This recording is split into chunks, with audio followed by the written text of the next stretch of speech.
ദഹമൗത്തത് കൂട്ടിയിടും ഇബ്ലീസ് കൂസിനെ കാട്ടിയിടും നേരം ലഴീനവനാട്ടുവാൻ ബദിരീങ്ങളാൽ തുണ റബ്ബനാ. കണ്ടോ, മരണനേരത്ത് ദാഹിച്ച് വലയുമ്പോ ഇബ്ലീസ് വന്ന് ശല്യപ്പെടുത്തുമ്പോ ബദിരീങ്ങളെ തുണ തരണേ അല്ലാഹ് തേടുകയാണ് എല്ലാ അവസരത്തിലും. മരണനേരത്ത് ഇബ്ലീസ് ശല്യപ്പെടുത്തുമ്പോൾ മാത്രമല്ല, ജീവിതത്തിൽ വഹാബികളാകുന്ന ഇബ്ലീസുകൾ വന്ന് ശല്യപ്പെടുത്തുമ്പോഴും അള്ളാഹുവെ ഞങ്ങൾക്ക് ബദ്രീങ്ങളുടെ കാവൽ നൽകണേ എന്നാണ് നമുക്ക് പ്രാർത്ഥിക്കാനുള്ളത്. ആ പ്രാർത്ഥന അള്ളാഹു താല സ്വീകരിക്കുകയും നമുക്ക് ബദ്രീങ്ങളുടെ കാവൽ നൽകുകയും ചെയ്യുന്നുണ്ട്. കാരണം കാലങ്ങളായിട്ട് ഓരോ വർഷങ്ങൾ കൂടുമ്പോഴും ബദ്രീങ്ങളുടെ നേർച്ച അതിവിപുലമായിട്ട് ഓരോ നാടുകളിലും പൂർവോപരി സന്തോഷത്തിലും റാഹത്തിലും വ്യാപുല്യത്തിലും അത് നടത്താൻ വേണ്ടി ഇവിടുത്തെ മുസ്ലിങ്ങൾക്ക് സാധിക്കുന്നുണ്ട് എന്നത് തന്നെ അതിലേറ്റവും വലിയ തെളിവാണ്. അപ്പോൾ ഇയാളെ അസ്വസ്ഥതപ്പെടുത്തുന്ന ഒരു പ്രധാനപ്പെട്ട കാര്യം എന്താണെന്ന് വെച്ചാൽ ബദരീങ്ങളെ തവസ്സുലാക്കിക്കൊണ്ട് അള്ളാഹുവിനോട് ദുആ ചെയ്യുന്നതാണ്. ഇതുവരെ ഇവർ പറഞ്ഞിരുന്നത് നിങ്ങൾ അള്ളാഹുവിനോട് ദുആ ചെയ്യുന്നില്ല, നിങ്ങൾ ഈ ഔലിയാക്കളോടും ബദരീങ്ങളോടുമാണ് ദുആ ചെയ്യുന്നത് എന്ന് പറഞ്ഞ് തെറ്റിദ്ധരിപ്പിക്കാൻ വേണ്ടി ശ്രമിച്ച ആളുകൾ ഇപ്പോൾ അള്ളാഹിനോട് ദുആ ചെയ്യുന്നത് പോലും തെറ്റാണ് എന്ന് പറയുന്ന രൂപത്തിലേക്ക് എത്തിയിരിക്കുകയാണ്. അപ്പോൾ മഹാന്മാരായ ആളുകളെ കൊണ്ട് അള്ളാഹുവിനോട് തവസ്സുലാക്കി പ്രാർത്ഥിച്ച ദുആ ചെയ്ത ആദ്യത്തെ വ്യക്തി അബൂന അബുൽ ബഷർ ആദം നബി അലൈഹി സ്വലാത്തു വസ്സലാമാണ്. ആരെയാണ് തവസ്സുലാക്കിയത്? അള്ളാഹുവിൻ്റെ റസൂൽ സല്ലല്ലാഹു അലൈഹി വസല്ലമ തങ്ങളെ. ഏതെല്ലാം പണ്ഡിതന്മാർ ഈ ഹദീസ് കൊണ്ടുവന്നിട്ടുണ്ട്. അതിന് പുറമെ മുജാഹിദുകൾ അവരുടെ നവോത്ഥാന നായകനെന്ന് വാഴ്ത്തിപ്പറയുന്ന മക്തി തങ്ങൾ പോലും അദ്ദേഹത്തിൻ്റെ ഗ്രന്ഥത്തിൽ ഇത് രേഖപ്പെടുത്തിയിട്ടുണ്ട്. എന്തിനേറെ മുജാഹിദുകളുടെ ആശയ സ്രോതസ്സായ ഇബ്നു തൈമിയ്യ പോലും ഈ ഹദീസ് മറ്റ് ഹദീസുകളോട് കൂടുമ്പോൾ ശക്തി കൂടുന്നുണ്ട്, അതുകൊണ്ട് തള്ളിക്കളയാൻ പറ്റാത്ത ഹദീസാണ് എന്ന് അർത്ഥശങ്കക്കിടയില്ലാതെ രേഖപ്പെടുത്തി ായി കാണാം. അതുകൊണ്ട് തവസ്സുലാക്കിയത് ശരിയാണ് എന്ന് ഇബ്നു തൈമിയ്യ പോലും രേഖപ്പെടുത്തുമ്പോൾ മഹാന്മാരായ ഔലിയാക്കളെ കൊണ്ട് തവസ്സുലാക്കാൻ മുത്തുനബി സല്ലല്ലാഹു അലൈഹി വസല്ലമ തങ്ങൾ അവിടുത്തെ ജീവിതകാലത്ത് നമ്മൾ പഠിപ്പിച്ചിട്ടില്ലേ? റസൂലുള്ളാഹി സ്വല്ലല്ലാഹു അലൈഹി വസല്ലമ തങ്ങൾ ഫാത്തിമ ബിൻത് അസദ് റളിയല്ലാഹു തആല അൻഹ വഫാത്തായ സന്ദർഭത്തിൽ നബി സല്ലല്ലാഹു അലൈഹി വസല്ലമ തങ്ങൾ ആ ജനാസ സംസ്കാരത്തിന് അവിടെ പങ്കെടുക്കുകയും അവസാനമായിട്ട് പുണ്യനബി സല്ലല്ലാഹു അലൈഹി വസല്ലമ തങ്ങൾ ഒരു ദുആ ചെയ്യുന്നുണ്ട്. ഓ പ്രിയപ്പെട്ടവരെ, നിങ്ങളെൻ്റെ ഉമ്മാനെ പോലെ ഒരു ഉമ്മ തന്നെയാണ്. അള്ളാഹുവേ, ഈ ഉമ്മാക്ക് നീ പുറത്തു കൊടുക്കണേ. അള്ളാഹുവെ, അവരുടെ ഖബറിനെ നീ വിശാലമാക്കി കൊടുക്കണേ. അവരുടെ പാരത്രിക ലോകത്ത് അവർക്കുള്ള ഹുജ്ജത്തിന് നീ നൽകണേ എന്ന് പറഞ്ഞുകൊണ്ട് നബി തങ്ങൾ പറയുന്നു, ബിഹക്കി നബിയിക്ക, നിൻ്റെ നബിയുടെ ഹക്ക് കൊണ്ട്. ആരാണ്? നബി തങ്ങൾ തന്നെ പറയുകയാണ്, നിൻ്റെ നബിയുടെ ഹക്ക് കൊണ്ട് നീ അവരുടെ ഖബർ വിശാലമാക്കി കൊടുക്കണേ.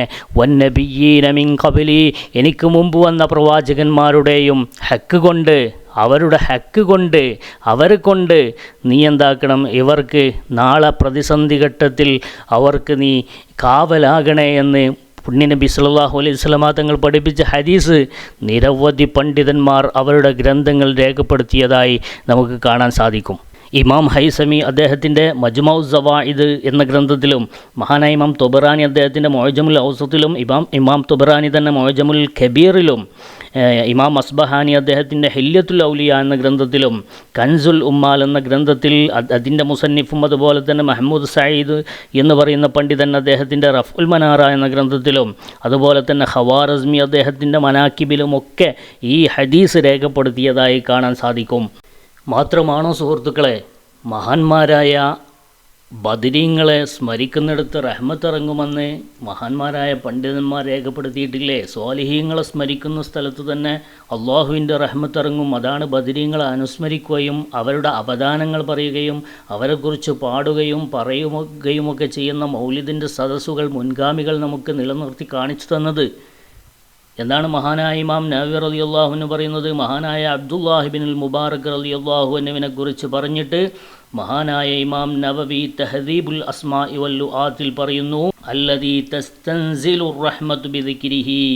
മഹാനായ അബ്ദുല്ലാഹി ഇബ്നു മുബാറക് റളിയല്ലാഹു അൻഹുവിനെ പറയുമ്പോൾ അവിടെ റഹ്മത്ത് ഇറങ്ങുന്നതാണ്. വതുർത്തജൽ മഗ്ഫിറത്തു ബിഹുബ്ബിഹി, മഹാനവറുകളെ സ്നേഹിച്ചാൽ മഗ്ഫിറത്ത് വരെ പ്രതീക്ഷിക്കപ്പെടാം. വഹുവ മിൻ താബിഈൻ, അദ്ദേഹമാരാണ് താബിഈ പോലുമല്ല, സ്വഹാബിയല്ല, താബിയല്ല, താബിയാണ്, താബിഉകളെ കണ്ട ആളാണ്.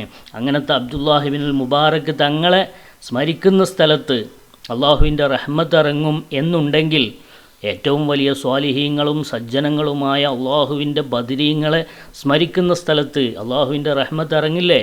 ഇബ്നു തൈമിയ പറയുന്നു, നോക്കൂ, ഫതാറത്തൻ യകൂനുൽ മഅലൂമു മഹ്ബൂബൻ യൽതദ്ദു ബിഇൽമിഹി വദിക്രിഹി കമാ യൽതദ്ദുൽ മുഅ്മിനൂന ബിമഅരിഫത്തില്ലാഹി വദിക്രിഹി ബൽ വയൽതദ്ദൂന ബിദിക്രിൽ അംബിയാഇ വസ്സാലിഹീൻ വലിഹാദാ ഇക്കാരണത്തിന് വേണ്ടി യുഖാലു പറയപ്പെടും ഇൻദ ദിക്രിസ് സ്വാലിഹീന തൻസിലുർ റഹ്മ, സ്വാലിഹീങ്ങളെ പറയുമ്പോൾ അവിടെ റഹ്മത്തിറങ്ങും. ബിമാ യഹ്സുലു ഫിന്നുഫൂസി മിനൽ ഹർകതി ഇലാ മഹബ്ബത്തിൽ ഖൈരി.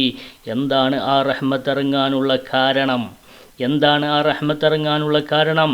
മഹാന്മാരെ പറയുമ്പോൾ ഹൃദയങ്ങളിൽ ഒരു ചലനമുണ്ടാകും. ആ ചലനം എന്തിലേക്കുള്ള ചലനമാണ്? നന്മയെ സ്നേഹിക്കുന്നതിലേക്കുള്ള ചലനമാണ്. ആ നന്മയിൽ ആഗ്രഹിക്കുന്നതിലേക്കുള്ള ചലനമാണ്. വൽ ഫറഹി ബിഹി, ആ നന്മ കൊണ്ട് സന്തോഷിക്കലാണ്. വല്ലദ്ദത്തി, അതുകൊണ്ട് ആനന്ദിക്കലാണ് എന്ന് ഇബ്നു തൈമിയ പോലും അയാളുടെ ഗ്രന്ഥത്തിൽ രേഖപ്പെടുത്തിയിട്ടുണ്ട്. എങ്കിൽ ഇത് അംഗീകരിക്കാൻ വഹാബികൾക്ക് എന്താണ് മടി? ഇതിനെന്തിനാണ് നിങ്ങൾ പരിഹസിക്കുന്നത്? നന്മകൾ നിങ്ങൾ ചെയ്യുന്നില്ലെങ്കിൽ അത് ചെയ്യുന്നവരെ എന്തിനാണ് നിങ്ങൾ മുടക്കാൻ പോകുന്നത്? ബദറിൻ്റെ ദിനം വരുമ്പോൾ ആ ബദരീങ്ങളുടെ അവദാനങ്ങൾ പറയുകയും മാംസം അറുത്തുകൊണ്ട്, മൃഗങ്ങളെ അറുത്തുകൊണ്ട് ഭക്ഷണം തയ്യാറാക്കിക്കൊണ്ട് അത് പാവങ്ങൾക്ക് അല്ലെങ്കിൽ സാധാരണ ജനങ്ങൾക്ക് വിതരണം ചെയ്തിട്ട് അതിൻ്റെ പ്രതിഫലം ഉണ്ടല്ലോ, അത് മഹാന്മാരിലേക്ക് ബദരീങ്ങളുടേക്ക് ഹദിയ ചെയ്യുകയും ചെയ്യുന്ന ആ രീതി, അത് മുത്തുനബി സല്ലല്ലാഹു അലൈഹി വസല്ലം തങ്ങൾ പഠിപ്പിച്ച രീതിയാണ്. മഹാന്മാരായ സ്വഹാബത്തിന് പഠിപ്പിച്ചു കൊടുത്ത രീതിയാണ്.